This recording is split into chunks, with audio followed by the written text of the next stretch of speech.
Luís Menor teno claro a hora de facer balance dos seus 3 anos de mandato. Para min, desde logo, quizá tamén como alcalde, non? A Diputación, a súa principal misión é a cooperación cos concellos, e que a cooperación cos concellos o novo modelo de financiación que permite ter moitísimo máis recursos e que permite ter, sobre todo, máis autonomía, ter máis planificación e, por tanto, decidir moito mellor para os asuntos estratégicos, sin duda, para min é algo diferenciador, é algo transformador, e ademais é algo que, basado nos criterios obxectivos nos que está, que foron admitidos por todos, e que por eso votamos de menos no modelo de financiación do Estado e incluso da autonomía, pois ter en conta a dispersión, o envellecemento, a extensión dos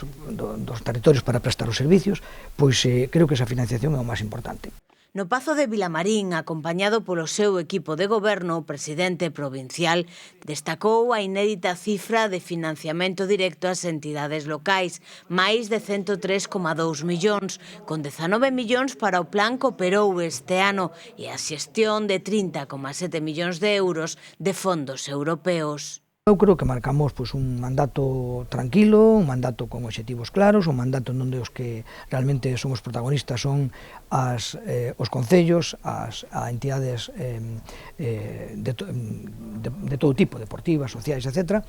e un mandato no que tamén nos achegamos, ou tamén fomos quen de darlle resposta en momentos decisivos, sobre todo en momentos de emerxencia inmediata á cidadanía. Por exemplo, recordo, además da colaboración nos incendios, recordo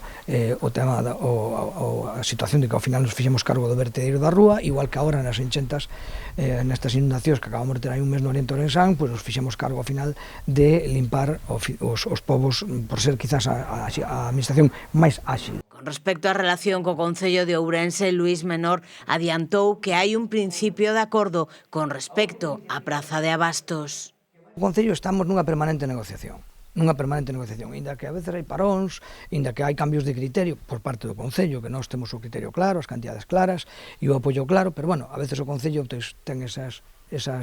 cambios, eses paróns. Nestes momentos podemos decir que temos un principio de acordo, pero tampouco quero ser eu que afirme rotundamente isto, porque pode cambiar. En principio temos un principio de acordo que por a nosa parte, desde logo, sería suscrito, cóstame que tamén por a Xunta de Galicia, e que se fai o Concello, estaríamos en disposición de pechar ese acordo e terminar con ese problema da praza de abastos, dotando a cidadanía dese servicio, os placeiros de tranquilidade e, por suposto, aos ciudadanos do uso da Alameda.